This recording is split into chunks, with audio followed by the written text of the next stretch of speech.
Welcome to this quarterly interview with our CEO, Ulrika Kolsrud. Hi, Ulrika. Hi, Sandra. This morning we published our Q3 results. How would you summarize the quarter with 3 words? Those would be growth, margin enhancement, and I'd say action. So first you mentioned growth. Please elaborate. Well, we continue to grow our sales organically in the quarter.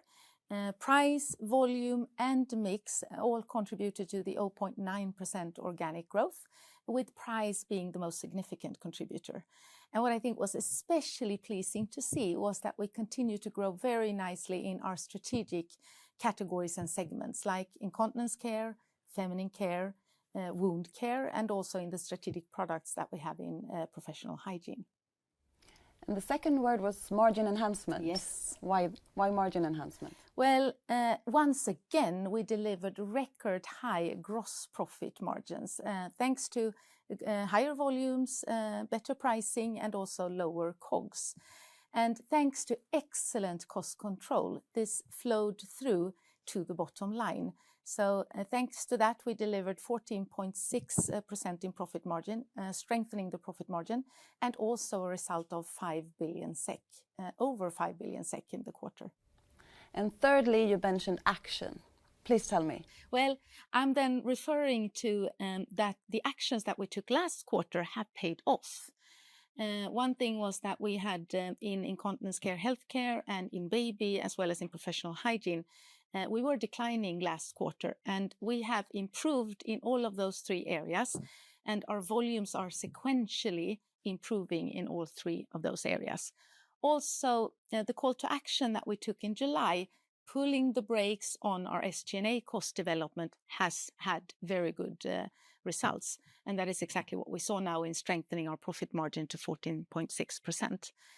So that is one reason why I think this is a quarter that can be characterized by the word action. But the other is the work that we have done during the quarter to define how to set ourselves up for success. So as I shared last quarter, during my first months in the role, I have now done and conducted an extensive review of the business, and then work closely with the management team to define what to change, what to improve, and what to prioritize in order to accelerate our progress towards our targets and towards our long-term vision. And this work has resulted in 2 initiatives to increase Essity's profitable growth. Could you please tell me about the initiatives and what benefits they bring? Well, starting with the first one then, that is that we will reshape our organization so that we sharpen our focus and become faster and more agile. So we will create 4 new global business units that are based on our product categories. And those will have P&L responsibility and also the full end-to-end accountability, which is a change versus what we have today. And those business units will be health and medical, personal care, consumer tissue, and professional hygiene. Yes, and those 4 business units will then also be reflected in our external reporting. So we will have those as our business area, and our financial reporting will follow that structure. Exactly. As from 1st of January 2026, that is the case. And the benefits with this reorganization is that we will decentralize decision-making, we will reduce complexity, and by that we will become faster in responding to evolving consumer and customer needs. Also, we will sharpen our focus on the most attractive categories and segments moving forward. Then the other action or initiative that we're launching is a group-wide cost-saving program. With this reorganization, we will not only be more effective, we will also be more efficient. And those efficiency gains is a key component of that cost-saving program.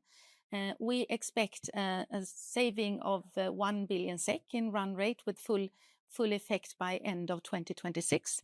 We're targeting primarily SG&A costs, and that is on top of the cost-saving program that we already have when it comes to COGS, which is yielding 0.5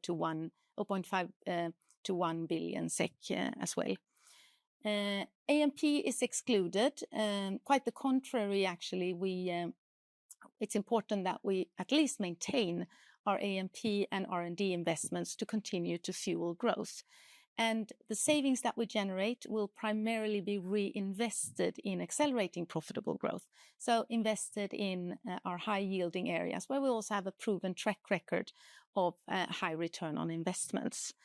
And I am confident, Sandra, that with these changes, we will unleash the full power of our organization. We will free up resources to accelerate profitable growth, and we will unlock the full potential of our product portfolio. Thank you, Ulrika, for this update. We look forward to following your leadership. And thank you for watching this interview. We will make sure to keep you updated with our progress on the organizational change and our cost-saving program. If you are interested in a more in-depth presentation of the Q3 results, I highly recommend you to watch the webcast available here on essity.com. Bye for now.